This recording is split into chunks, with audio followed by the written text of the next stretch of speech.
ಸತೀಶ್ ರೆಡ್ಡಿ ಇರ್ತಾನೆ ಇವ್ರದ್ದು development agenda. ಇವ್ರು ಡೇ ಆ್ಯಂಡ್ ನೈಟ್ ಡೆವಲಪ್ಮೆಂಟ್ ಕಟ್ಟಕ್ಕೆ ಕೆಲಸ ಮಾಡ್ತಾರೆ. ಅವ್ರು ಒಡೆ ಕೆಲಸ ಮಾಡೋದು ಕಟ್ಟಕ್ಕೆ ಕೆಲಸ ಮಾಡಿದಾರ.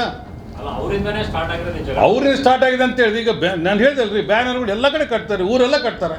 ಇವ್ರು ಯಾಕದನ್ನು ಹರಿಯಕ್ಕೆ ಮತ್ತೊಂದು ಹೋಗೋದು ಅಂದರೆ ಅದನ್ನು ಹೇಳ್ತಿರೋದು. ಆ banner it's only on excuse. ಕಟ್ಟಿಗೆ ಕಲ್ಲು ಖಾರದ ಪುಡಿ ಅಷ್ಟು ದೊಡ್ಡ ಮಟ್ಟದಲ್ಲಿ ಹೆಂಗೆ ಬಂತು? ಹೋಮ್ವರ್ಕ್ ಭಾಳ ಚೆನ್ನಾಗಿ ಮಾಡಿದ್ದಾರೆ. ಎಲ್ಲ ಮೀಟರ್ ಸ್ಟಾಕ್ ಇಟ್ಕೊಂಡೆ ಬಂದು ಬೇಕಂತ ಕೇಳಿಸ್ಬೇಕಂತೇಳಿ ಇನ್ನೊಬ್ರು ಹೇಳಿ ಫೋನಲ್ಲಿ ಮಾಡಿ, ಡೇ నేను పీక్తానులే ఏం చేస్తా చేసుకో ಅಂದರೆ ಪ್ರಿಕ್ ಮಾಡೋದು. ಆ ಹುಡುಗರು ರಿಯಾಕ್ಟ್ ಆಗ್ತಾರೆ. ರಿಯಾಕ್ಟ್ ಆದ ಕೂಡ ಸ್ಟಾರ್ಟ್.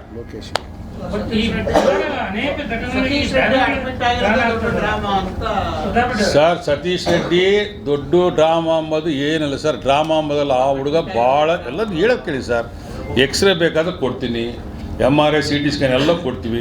ನಿಮ್ಮ ಹತ್ರ ನಿಮ್ಮ ಡಾಕ್ಟ್ರುಗಳು ನಿಮ್ಮ ಸ್ನೇಹಿತರಿರ್ತಾರೆ, ತಜ್ಞರು ಇರ್ತಾರೆ, ನೋಡಿ ಕೇಳ್ರಿ ಅವ್ರನ್ನ. ಏನು ಡ್ರಾಮಾ ಮಾಡಿ ಕೆಲಸ ಏನೈತೆ? ಬೆಂಗಳೂರು ಯಾಕೆ ಕಳಿಸಿದ್ವಿ?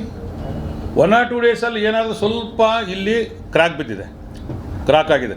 In case anything goes wrong ಇಲ್ಲಿ ಮತ್ತೆ ಆ ಮೆಡಿಕಲ್ ಫೆಸಿಲಿಟಿ ಇಲ್ಲಿಲ್ಲ. ಅವ್ನು ನಮಗೆ ಬಂಗಾರ ಇದ್ದಂಗೆ. ಆ ಹುಡುಗ ನಮ್ಮ ಫ್ಯಾಮಿಲಿಗೆ, ನಮ್ಮ ಇಡೀ ಟೀಮ್ಗೆ ಕೆಲಸ ಮಾಡೋ ಡೆವಲಪ್ಮೆಂಟ್ ಟೀಮ್ಗೆ ಒಂದು ಕ್ಯಾಪ್ಟನ್ ಇದ್ದಂಗೆ. ಅವ್ನಿಗೆ ಏನಾದರೂ ಅನಾಹುತ ನಾವು ಬಂದು ಇದಾಗುತ್ತೆ ಅಂದರೆ ನಾವು ಪ್ರಿಕಾಷನ್ ಆಗಿ ಶಿಫ್ಟೆಡ್ ಉಂಟು ಬ್ಯಾಂಗ್ಳೂರು. ಅಲ್ಲಿ ಏನಾದರೂ ತೊಂದರೆ ಕೂಡ ಹೈಯರ್ ಟ್ರೀಟ್ಮೆಂಟು ಮತ್ತೊಂದು ಇರ್ತದೆ. Bengaluru Apollo hospital. Drama Pratap Reddy drama ಆಗಿದ್ರೆ ಸ್ಟ್ರೆಚರಲ್ಲಿ ಹಿಂಗಕ್ಕೆ ಬರ್ತದೆ. ನಡ್ಕೊಂಡು ಯಾಕೆ ಬರ್ತಾನೆ ರೆಡ್ಡಿ ಸ್ವಾಮಿ? ಸತೀಶ್ ರೆಡ್ಡಿ ಸ್ಟ್ರೆಚರ್ ತೊಗೊಂಡು ಹೋದ್ರೆ ಆಂಬ್ಯುಲೆನ್ಸ್ ಅವರು ಸ್ಟ್ರೆಚರಲ್ಲಿ ಬಂದಿಲ್ಲ, ನಡ್ಕೊತ ಬಂದ. ಅಲ್ಲಲ್ಲ ಅವ್ರು ಹೇಳಿ ಅದನ್ನ ಹೇಳಿ ಡ್ರಾಮಾ ಮಾಡೋಣ ಇದ್ರೆ ಏನು ಮಾಡ್ತಿದ್ದ? ಸ್ಟ್ರೆಚರ್ ಮೇಲೆ ಹಿಂಗೆ ಬಿದ್ಕೊಂಡು ಹಿಂಗೆ ಬರ್ತಿದ್ದ. ಇವರೇ ಕಲಿಸಿದ್ರು ಎಲ್ಲರನ್ನ ಹೆಂಗೆ ಮಾಡಬೇಕು ಡ್ರಾಮಾ ಮಾಡೋಕೆ ಹಂಗಂತ. ಆ ಹುಡುಗ ನಡ್ಕೊಂತಾರೆ ಬಂದ. ನಾನು ಕೇಳಿದೆ ಏನಪ್ಪ, ಲೇದಂಕಲ್ ನೀನು ಕಂಫರ್ಟಬಲ್ಗೂ ನಾನು ನಡೆಸಿ ಹೋಗ್ತಾನಂತ. ಡ್ರಾಮಾ ಮಾಡೋದು ಸ್ಟ್ರೆಚರ್ ಮೇಲೆ ಮಲಿಸ್ತಿದ್ವಿ. ಇನ್ನು ಮೇಲೆ ಒಂದು ಎಲ್ಲ ಇಟ್ಟಿಟ್ಟು ಬ್ಲಡ್ ತೊಗೊಂಡು ಎಲ್ಲ ಹಾಕಿ ಏನು ರಕ್ತ ಸುರಿತೈತಪ್ಪ ಹಂಗೆ ಕರ್ಕೊಂಡೋದು. ಬಟ್ ಒಂದೊಂದು ಸಾರಿ ಏನಾಗ್ತದೆ ಸರ್ ಅಂತ ಹೇಳಿದರೆ, ಯಾರೋ ಒಂದು ರಿಸರ್ವ್ ಗಿಡ ಬೆಳೆಸ್ತಾರೆ, ಅದು ಹೆಮ್ಮರವಾಗಿ ಬೆಳಿಬಿಡ್ತದೆ. ಬೇರೆಯವ್ರು ಬೇಕಿರಲ್ಲ, ಆಗ ತೆಗೆಯಕ್ಕೆ ಅನಿವಾರ್ಯ ಆಗ್ತದೆ.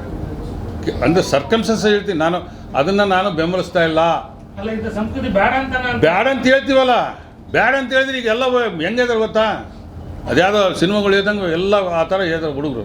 ಸಾಮಾನ್ಯರಿಗೆ ತೊಂದರೆ ಎಲ್ಲ ಹೋಗ್ತೀನಿ ಅಂಥ ಸಣ್ಣ ಘಟನೆ ಕ್ರಿಯೇಟ್ ಯಾಕೆ ಮಾಡೋಕೆ ಹೋಗ್ಬೇಕು ಇವರು? ನಾನು ಹಾಕಿದ್ದನ್ನು ನಾನು ಸಪೋರ್ಟ್ ಮಾಡ್ತೀನಿ. ಆ ಸಣ್ಣ ಘಟನೆ ಕಿತ್ತಿಸಿ ಅದು ವೀಡಿಯೋ ಮಾಡಿ ಯಾಕೆ ಆ ಘಟನೆ ಕ್ರಿಯೇಟ್ ಮಾಡೋಕೆ ಹೋಗ್ಬೇಕು? Pratap Reddy story screen play ಮಾಡೋಣ, ಸತೀಶ್ ರೆಡ್ಡಿ ಬೆಂಗಳೂರು ಶಿಫ್ಟ್ ಆಗಂಗೆ ಅಂತೇಳಿ ಏನು ಬರ್ತೈತೆ? ಆ ಹುಡುಗನ ಹಂಗಂದ್ರೆ ಸ್ಟ್ರೆಚಲ್ಲಿ ತರ್ತಿದ್ವಲ್ಲ. ನಮಗೆ ದುರ್ಗಮ್ಮನಾಣೆ ಹೇಳ್ತೀವಿ, ನಾವು ಆ ಥರ ಡ್ರಾಮಾ ಆರ್ಟಿಸ್ಟ್ ಅಲ್ಲ. ನಾವು ವಾಸ್ತವಾಂಶ ಹೆಂಗಿದ್ರೆ ಹಂಗೆ ಇರ್ತೀವಿ.